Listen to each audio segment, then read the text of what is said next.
Bien, vamos a ir a Mateo, capítulo 26. Estamos llegando al final de esta historia maravillosa del Señor Jesucristo.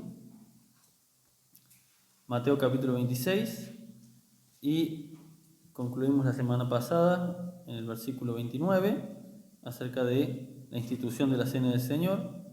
Continuamos desde el versículo 30 al 35. El versículo en la Reina Valera, este pasaje en la Reina Valera tiene el título Jesús anuncia la negación de Pedro. ¿Lo tienen? Bien. Mateo 26, del 30 al 35. Dice así: Y cuando hubieron cantado el himno, salieron al monte de los olivos. Entonces Jesús les dijo: Todos vosotros os escandalizaréis de mí esta noche, porque escrito está: heriré al pastor y las ovejas del rebaño serán dispersadas. Pero después que haya resucitado, iré delante de vosotros a Galilea. Respondiendo Pedro le dijo: Aunque todos se escandalicen de ti, yo nunca me escandalizaré. Jesús le dijo: De cierto te digo que esta noche, antes que el gallo cante, me negarás 3 veces. Pedro le dijo: Aunque me sea necesario morir contigo, no te negaré. Y todos los discípulos dijeron lo mismo. Bien, amén a la palabra de Dios. Continuamos, como les decía recién, en la recta final acerca de la historia del ministerio de Jesús. Vimos la semana pasada lo que aquí en la Reina Valera dice la institución de la Cena del Señor, que los que pudieron escuchar el audio, en realidad es bastante más largo, más extenso. No habla solamente sobre la Cena del Señor, sino primeramente sobre los preparativos. Vimos que hubo 3 preparativos, se estaban gestando 3 preparativos al mismo tiempo. El primero era, obviamente, los discípulos preparando el lugar para cenar la Pascua. En segundo lugar, Jesús preparando a los discípulos para lo que estaba a punto de acontecer, que era la crucifixión. Y en tercer lugar, Judas preparando la traición. Esos eran los 3 preparativos que se estaban dando en un mismo momento, ¿no? Bueno, y luego primero se habla sobre los preparativos, luego se habla sobre la traición de Judas, ¿no? Ahí cuando el Señor les dice que uno de ellos los va a traicionar. Y luego al final sí habla acerca de la institución de la cena, cuando el Señor reparte el pan y la copa. Todo eso está, para el que no lo escuchó, en la enseñanza del martes pasado. Y acá salta directamente al versículo 30, donde vemos que dice: Y cuando hubieron cantado el himno, salieron al monte de los olivos, como que terminó esa cena. Acá hay un pasaje bastante extenso que nos estamos perdiendo, y por ahora nos lo vamos a perder porque no corresponde a Mateo. Pero hay los dos, recordemos que hay 2 de los que escribieron los evangelios que estuvieron con Jesús. ¿Quiénes son? Mateo y Juan, ¿sí? Marcos y Lucas no estuvieron en ese momento, no eran discípulos, no eran de los 12 apóstoles. Marcos fue un discípulo de la iglesia primitiva, y Lucas fue un discípulo unos 20 o 30 años después, en la siguiente generación. Así que cuando esto estaba aconteciendo, Lucas tal vez era todavía un niño, un adolescente. Aún no estaba metido en la iglesia de Cristo. Pero los que estuvieron ahí presencialmente fueron Mateo y Juan. Y Juan tiene un texto bastante extenso, no lo vamos a ver obviamente, pero en algún futuro, cuando terminemos el libro de Mateo, tal vez más adelante, luego de ver otro libro, me gustaría mucho que un día analicemos, así como vimos este de Mateo, versículo a versículo, que veamos el de Juan, porque el de Juan es totalmente distinto. Es el mismo evangelio, pero no solamente que es distinta la expresión, sino que cuenta muchas otras historias y anécdotas que se nos pierden en Mateo. Mateo no las incorporó, pero Juan sí. Y entre ellas está lo que pasó en la cena del Señor.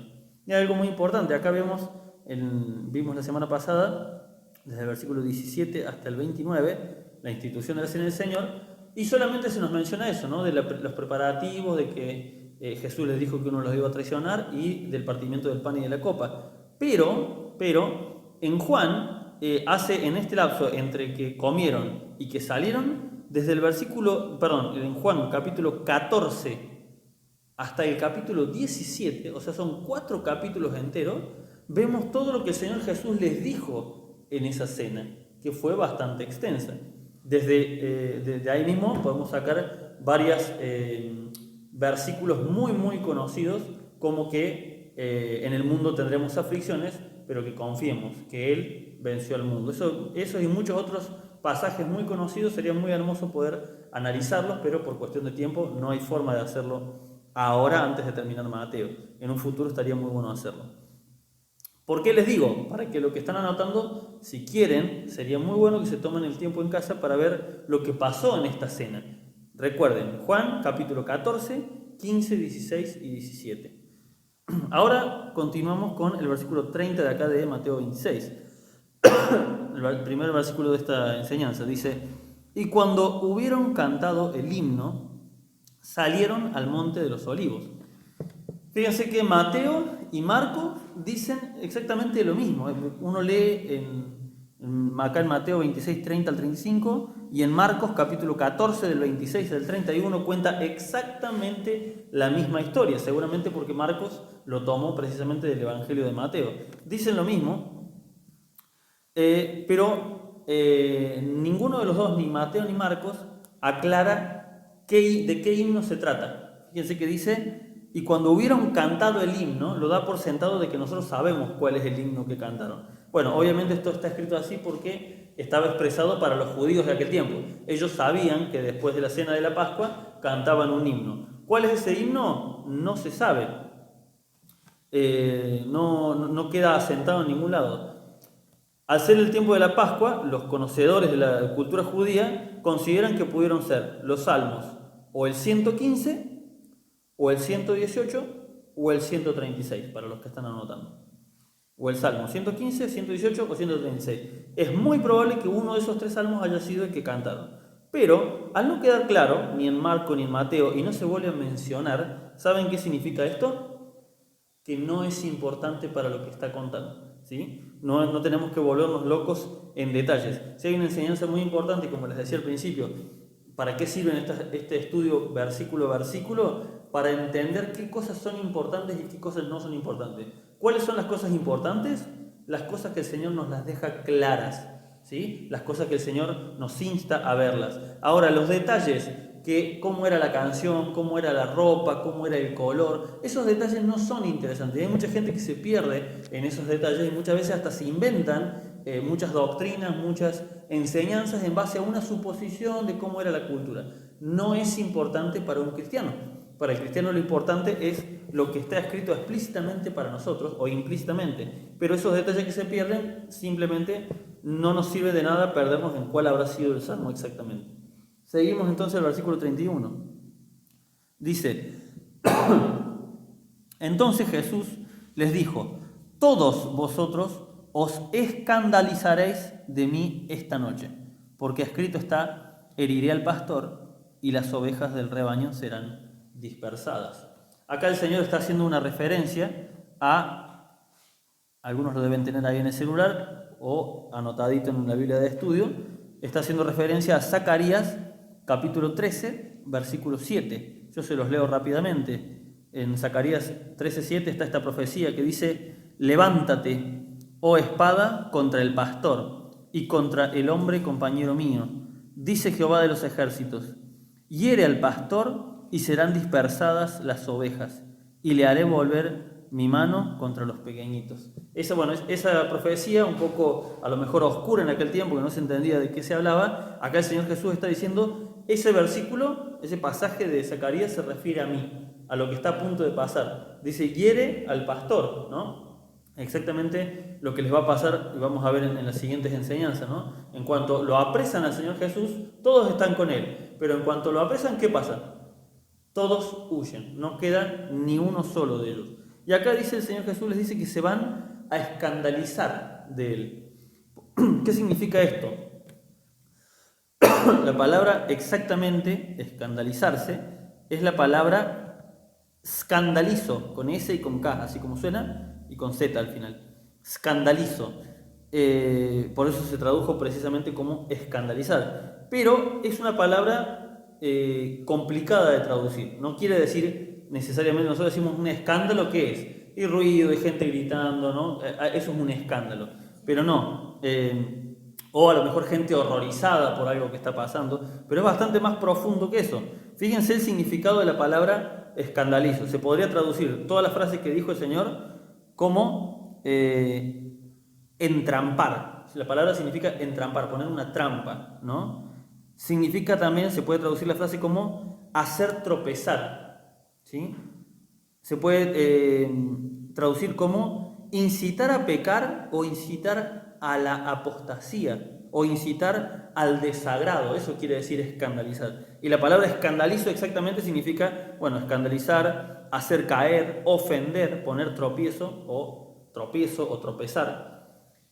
Así que lo que el Señor Jesús les está diciendo es algo mucho más grande que simplemente se van a horrorizar por lo que va a pasar acá. No, la frase hacer caer, ¿sí? O ofender, o instar a pecar o instar a la apostasía es un poquito más acertada acerca de lo que el Señor Jesús les quiso decir.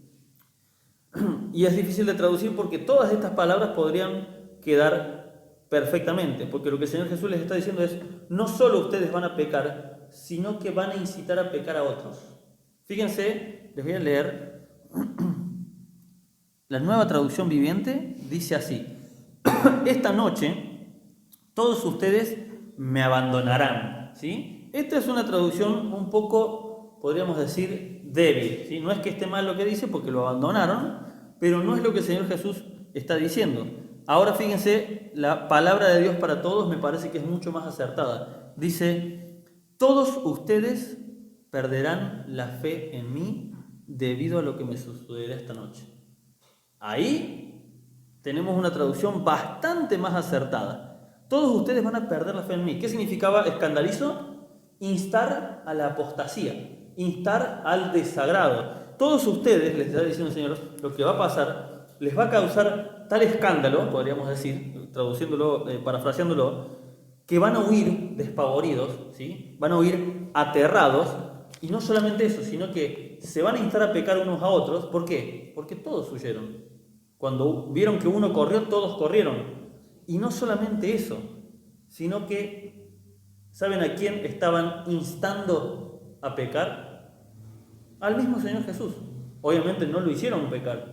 Pero fíjense qué interesante, ¿no?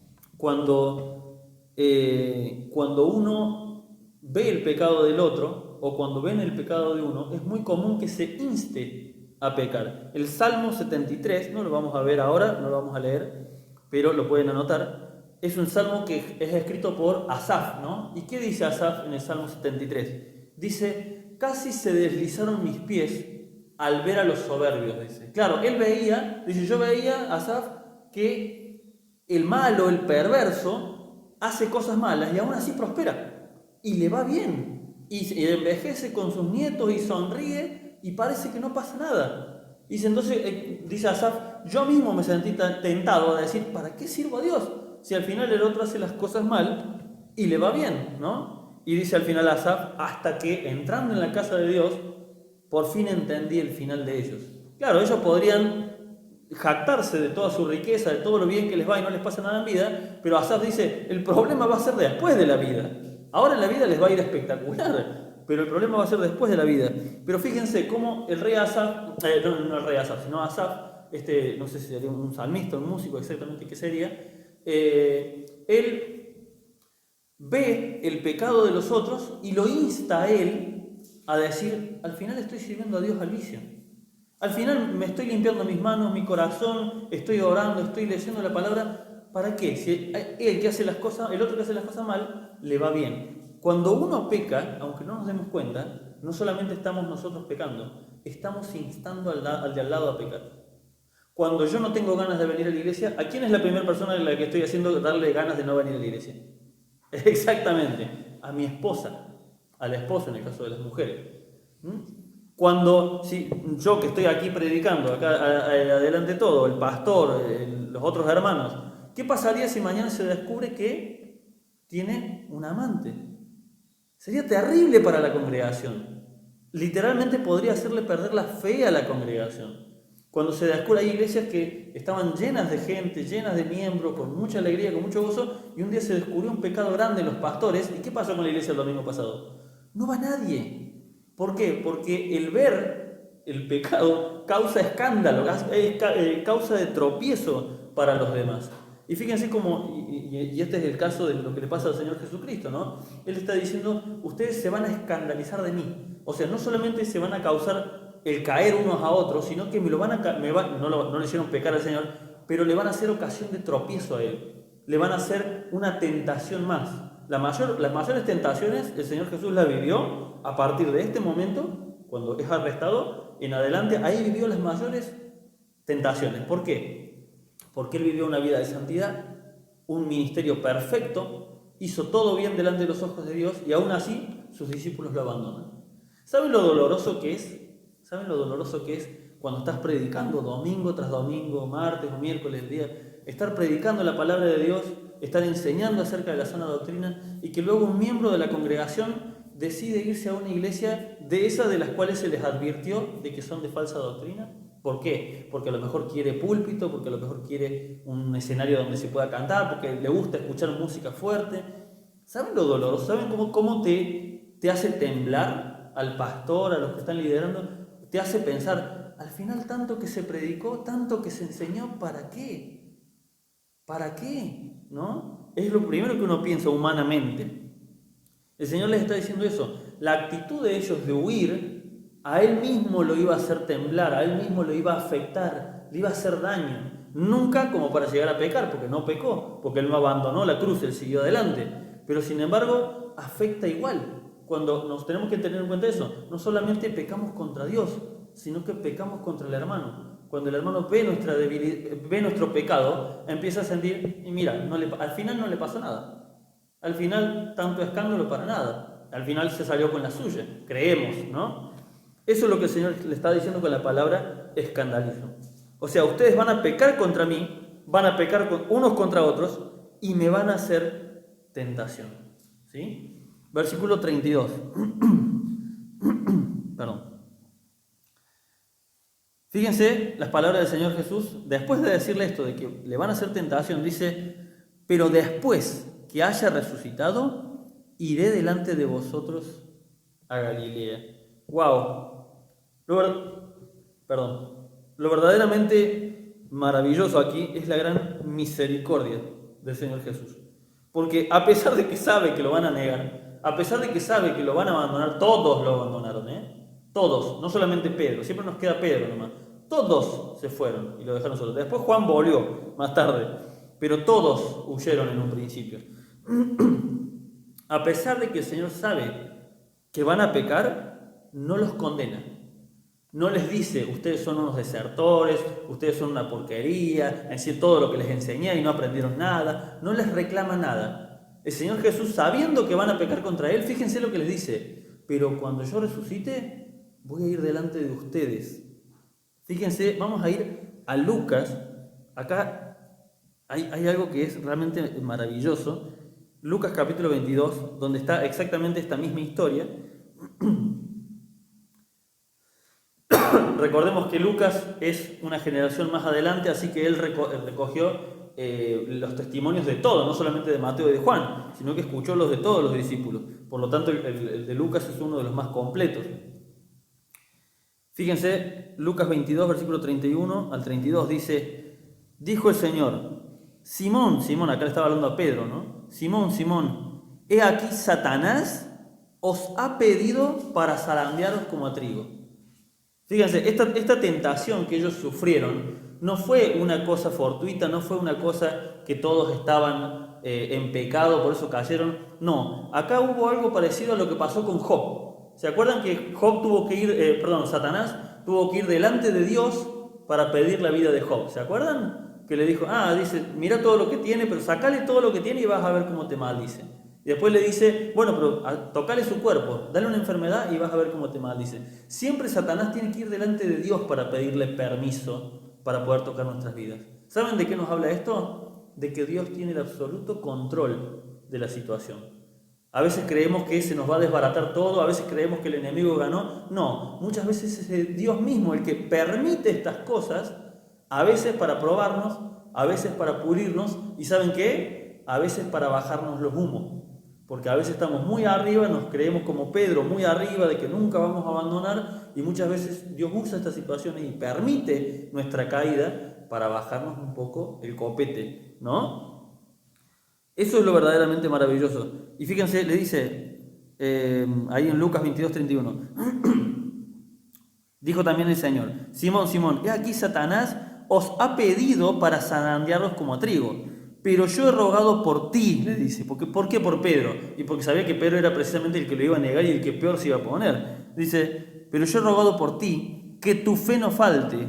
Y tú, fíjense lo que le dice. El Señor Jesús ya está diciéndole que va a pecar, que lo va a negar. Dice, y aún así le dice: y tú, una vez vuelto, o sea, una vez que te restaures, una vez que te levantes de este pecado, que ya vas a estar mal seguramente, confirma a tus hermanos. ¡Wow! Esto a mí me deja, a mí me deja loco, ¿no? Porque si vos sabés que un hermano te va a traicionar, ¿qué le dirías? ¿Qué le diríamos a un hermano que sabemos que nos va a traicionar? Que sabemos que nos va a negar, que sabemos que se va a poner contra nosotros. ¿Qué le diríamos? No sé qué le diríamos, la verdad. Yo no sé qué le diría ahora. Pero en el momento, en el enojo, podríamos decir cualquier burrada. Pero el Señor Jesús, siendo Dios obviamente, sabía que lo iba a traicionar, sabía cuándo, sabía cómo lo iba a traicionar precisamente, y en vez de el Señor Jesús reclamarle a Pedro, en vez de decirle: vos vas a ser un traidor, vos me vas a negar, le dice, Pedro, le dice: Satanás los pidió a ustedes para zarandearlo. Dice: yo ya lo sé, vos vas a pecar, Pedro, le está diciendo, me vas a negar, te guste o no te guste, me vas a negar porque esto va a ser así, no te preocupes. Después, cuando seas restaurado, porque después de esto obviamente Pedro quedó totalmente destruido, lo vamos a ver en las siguientes enseñanzas. Pedro quedó muy mal después de esto. Fíjese hasta qué punto quedó mal Pedro, que cuando el Señor Jesús resucita, le dice a María y a Marta: vayan a buscar a los discípulos y a Pedro. Y si Pedro era uno de los discípulos, no, pero le dice especialmente a Pedro, porque Pedro era el que estaba más destruido, es el que para él peor había pecado. Así que estaba ahí al borde, seguramente de la depresión, de la locura por haber negado a Jesús. Pero el Señor Jesús le dice estas palabras que son realmente de amor y misericordia. Y tú, una vez vuelto, una vez que te restaures de todo esto que vas a hacer, confirma a tus hermanos. Ayúdalos a ellos ahora. Yo sé que vas a pecar, le dice el Señor Jesús. Pero una vez que seas restaurado, no te quedes ahí tirado. Levántate y anda y ayuda a los otros. Es bueno, cuando cometemos un pecado, cuando cometemos errores, es bueno sentir culpa. ¿Está bien? Es bueno que nos duela el corazón por haber pecado. Ahora, hay que tener mucho cuidado. Porque cuando ese dolor, cuando eso se convierte en una depresión que no nos deja salir adelante, que nos sentimos unos inútiles, nos sentimos unos pecadores, que no servimos para nada, ya ahí es un engaño del diablo. Ya ahí es el diablo tratando de que no nos levantemos más. Y nosotros vamos a sentir que estamos haciendo lo correcto. No, ¿cómo voy a servir en el ministerio? Si mirá lo que yo hice, si mirá cómo era yo, soy una porquería, soy lo peor. Esas son palabras de Satanás en nuestra mente. ¿Para qué? Para que no nos levantemos. El Señor Jesús dice: vas a pecar, en el mundo vas a tener aflicciones, en el mundo vas a tener, lamentablemente, la sangre de Cristo nos va a cubrir para los pecados pasados, presente y futuro, porque vamos a seguir pecando. Pero no te quedes en ese pecado. Cuando caigas en un pecado, levántate, no esperes una semana hasta que los sentimientos ya te digan: sí, ahora estoy bien con el Señor. Porque pasa eso, a veces nos tiramos y una semana es como que no queremos nada, no queremos leer la Biblia, no queremos orar porque nos sentimos inmundos, nos sentimos cochinos. No, es cierto, ¿sabe qué? Somos inmundos, somos lo peor delante de la santidad de Dios. Pero Dios no quiere que nos quedemos así tirados, quiere que nos levantemos, que pidamos perdón, que sigamos adelante. Y muy importante esto que dice acá en Lucas, y confirma a tus hermanos. Una vez que te levantes, no solamente levantate vos, sino que ayuda a los otros que también van a estar en esta misma situación que vos. Leamos el versículo 33 de Mateo 26. Volvemos atrás. Mateo 26, 33 dice: respondiendo Pedro le dijo: aunque todos se escandalicen de ti, yo nunca me escandalizaré. Wow. ¿Saben cuál era el problema más grande de Pedro? Hay muchos que tienen problemas de soberbia. Hay muchos que tienen problemas de, no sé, de altivez. Hay muchos que tienen problemas de demasiada timidez y que no se animan a hacer cosas. Hay muchos que todos tenemos problemas en nuestra vida que nos impiden a veces avanzar. ¿Saben cuál era el principal problema de Pedro? Hablando en criollo, en argentino, que era un bocón. ¿Saben cuál era el problema de Pedro? Ese, que abría demasiado la boca. Si vemos los pecados de Pedro, ¿cómo eran siempre? Por las cosas que decía. Era demasiado, ¿cómo se dice? No es altanero la palabra, demasiado activo, ¿sí? O altivo, es todo el tiempo queriendo ser el primero en responder. Fíjense que cuando el Señor Jesús le dice, ¿quién dicen ustedes que soy yo? El primero que salta, ¿quién es? Pedro. Tú eres el Cristo, el Hijo del Dios viviente. Perfecto, estaba bien la respuesta. Estaba espectacular. Ahora lees un par de versículos adelante y el Señor Jesús les dice, es necesario que vaya a Jerusalén y muera y resucite el tercer día.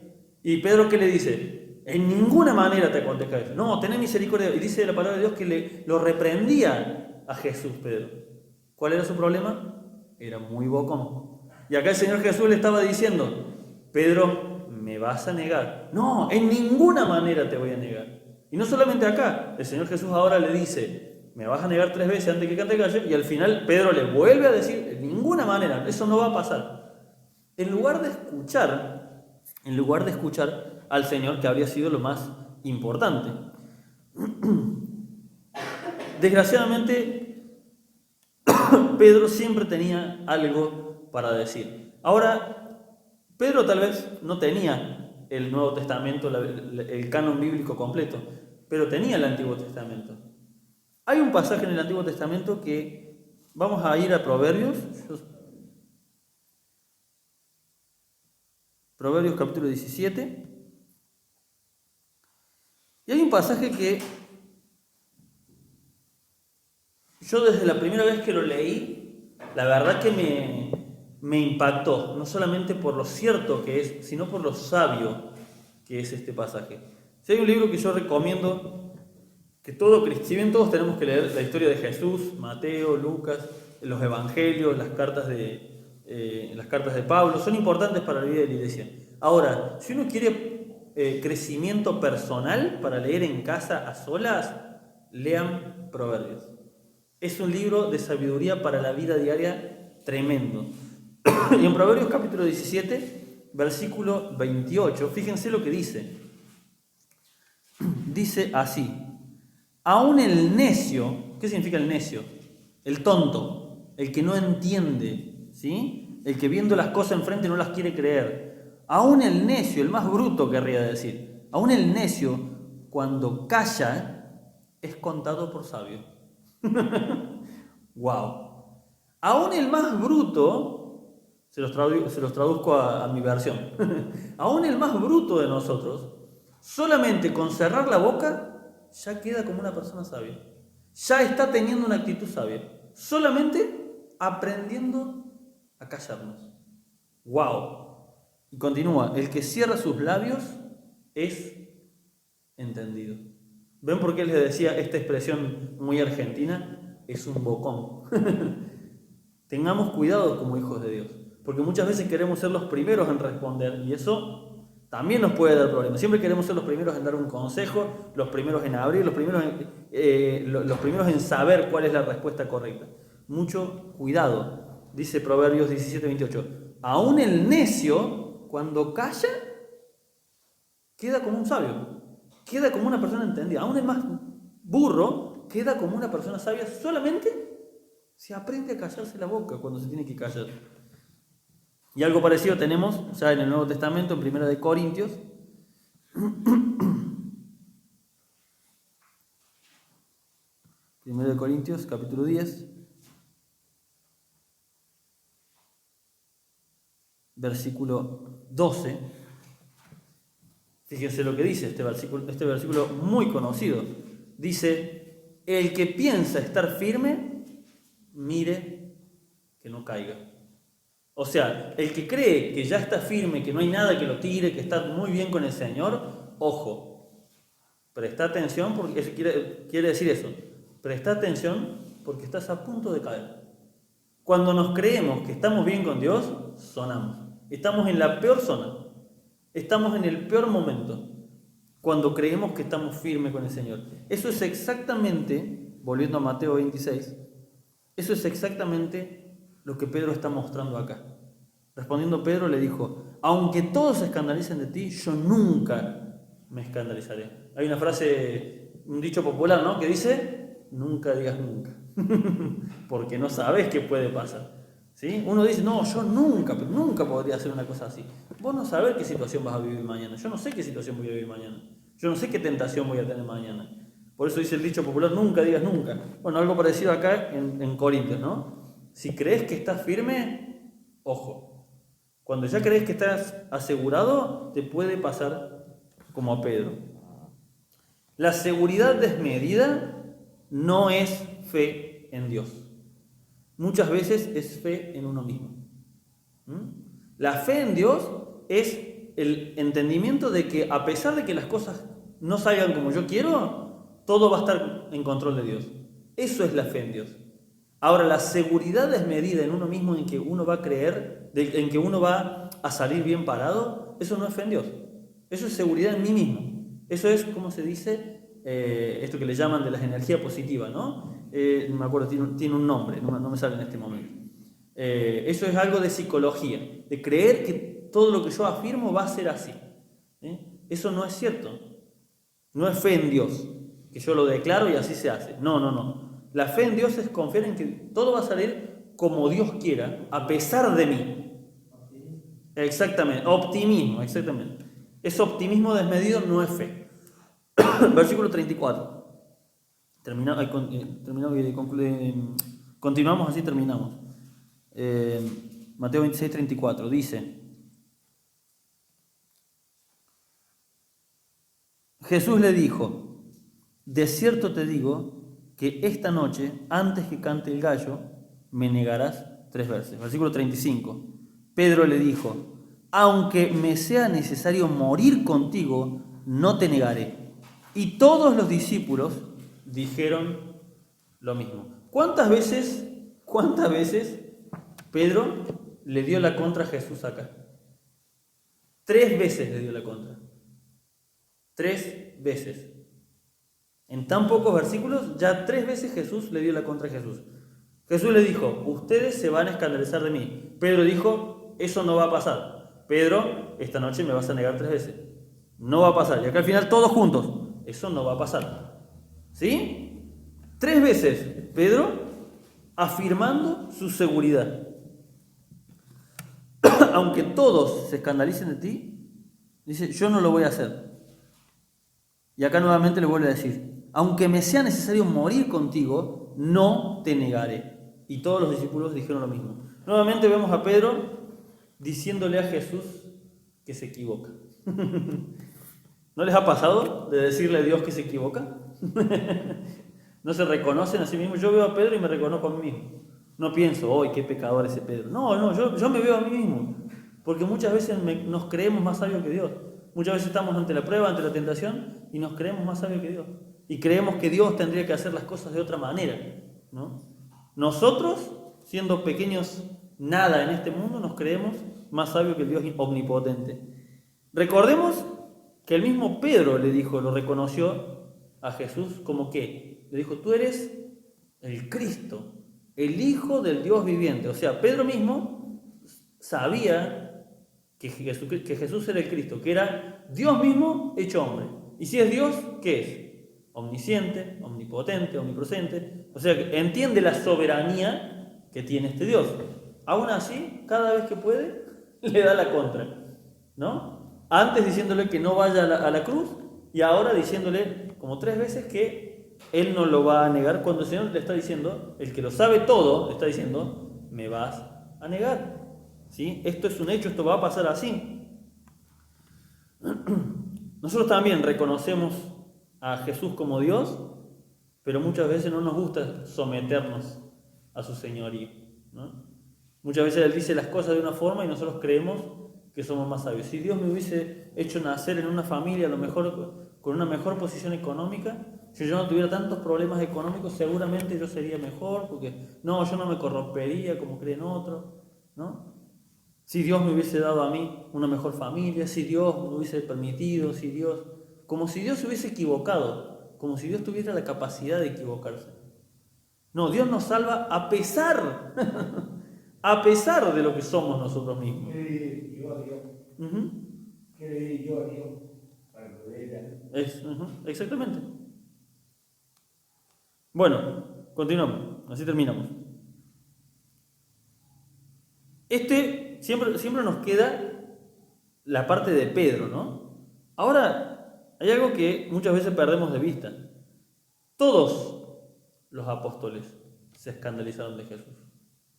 Pedro es como que el que quedó en más evidencia, pero todos huyeron. De hecho, el Señor cuando empieza, leemos al principio, en el versículo 31, dice, entonces Jesús le dijo, todos vosotros os escandalizaréis de mí. Nos quedamos muchas veces con que, bueno, fue Pedro el que le negó. En realidad, fueron todos. Todos huyeron. ¿Cuántos lo acompañaron a Jesús durante el camino? Ninguno. El único que volvió, al final vemos que estaba junto a María, la madre de Jesús. ¿Quién era? Juan. Pero cuando ya todo había pasado, no lo acompañó todo el camino Juan. ¿Y Pedro qué es lo que hizo? ¿Por qué cayó de esta forma Pedro? Porque Pedro le seguía de lejos. Ya lo vamos a ver más adelante. Pedro estaba ahí, siguiéndolo, que no lo toquen, que no lo vean, viéndolo de lejitos nomás. Las mismas palabras de él mismo las estaba negando con su actitud. Porque él decía, aunque me sea necesario ir a la muerte con vos, yo voy a ir igual, o a la cárcel o a donde sea. Y sin embargo, ¿cómo iba Pedro? Iba escondido, de lejitos, viéndolo a Jesús. Y apenas lo confrontaron, bueno, ya lo vamos a ver en las siguientes enseñanzas. Creo que este mensaje acerca de que todos le iban a negar es muy importante para nosotros, para la iglesia. ¿Por qué? Porque todos nos hemos creído fuertes como Pedro. Todos nos hemos creído más sabios que Dios, como lo hizo Pedro. ¿Sí? Pero así también muchas veces todos hemos caído en tristeza y depresión por sentirnos indignos, como le va a pasar a Pedro y lo vamos a ver en las siguientes enseñanzas. El Señor no quiere, obviamente, que nos quedemos en esa depresión. El Señor de antemano les estaba dando la respuesta. En Lucas 22:32, como leímos recién, tú, una vez vuelta, confirma a tus hermanos. Creo que el mensaje principal que nos podría quedar de enseñanza sobre todo, es cierto, creo que lo hemos visto muchas veces al tema de la negación de Pedro, al tema siempre nos quedamos con qué bárbaro, cómo era muy bocón, cómo siempre tenía una respuesta y metía la pata por eso, es cierto. Ahora, ¿a dónde está la principal enseñanza de esto? En las palabras de Jesús, no en la mala actitud de Pedro. Las palabras de Jesús eran claras y me las podría decir yo a mí mismo y cada uno a sí mismo. Yo me la digo a mí, pero ustedes piénsenla en ustedes mismos. Yo digo, Maico, tarde o temprano vas a pecar, vas a caer, porque estás en este mundo y si no estás bien firme vas a caer. Pero no te quedes ahí tirado. Una vez vuelto, una vez que te levantes, ¿sí? Restaurar a tus hermanos, confirmar a los otros. No te quedes en la depresión de que no lo pude hacer, me salió mal, discutí con mi esposa. A veces nos pasa algo que nos destártala el día entero. No nos quedemos, sino no te quedes con eso, porque eso es precisamente el engaño de Satanás, que nos quedemos así. Y el ejemplo claro, ¿saben dónde lo tenemos? En Judas. ¿Hasta qué punto la culpa lo pudo a Judas? ¿Qué terminó haciendo? Suicidándose. Lo tuvo Satanás exactamente como lo quiso. Lo hizo pecar, lo tentó a pecar, en realidad pecó Judas porque él quiso, pero lo instó a pecar, lo instó a codiciar el dinero, y una vez que lo hizo y se dio cuenta de cosas, de lo que hizo, lo llenó tanto de culpa, ¿sí? ¿Qué es lo que terminó haciendo Judas? Lo peor que puedes hacer, el suicidio. Porque crees que vas a dejar de sufrir y te vas al infierno a sufrir el triple. Sin embargo, Pedro no. Pedro, a pesar de estar en esta situación, el Señor lo mandó a buscar. Luego cuando resucita lo manda a buscar y le dice, levántate Pedro, confirma a tus hermanos, pastorea a las ovejas, uní al rebaño, no te quedes con el pecado que cometiste, levántate y uní a los hermanos. ¿Amén? Amén. El Señor les bendiga. Espero que haya sido de bendición y claro.